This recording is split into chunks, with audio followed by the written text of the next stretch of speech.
Welcome. Today, I'll show you how to find archived chats on the Telegram app on your PC with the latest update.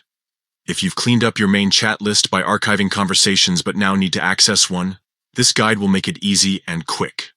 First, launch the Telegram app on your PC. You can open it from your desktop or Start menu, or use Telegram web through your browser if that's your preference. Once you're inside the app, look near the top of your chat list. Right under the search bar, you'll see a section labeled Archived Chats. This is where all your archived conversations are neatly stored, separate from your active chats. Click on Archived Chats to open this folder.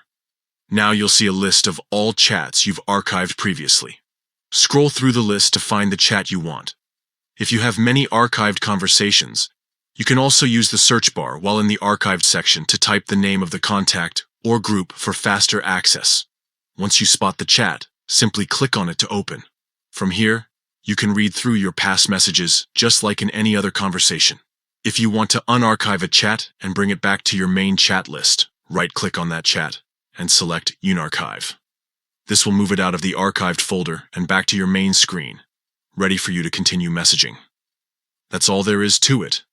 With these simple steps, launch Telegram, click on the archived chat section, find your chat, and open it. You can easily manage your archived conversations and keep your Telegram organized, and enjoy using Telegram with your chats perfectly organized.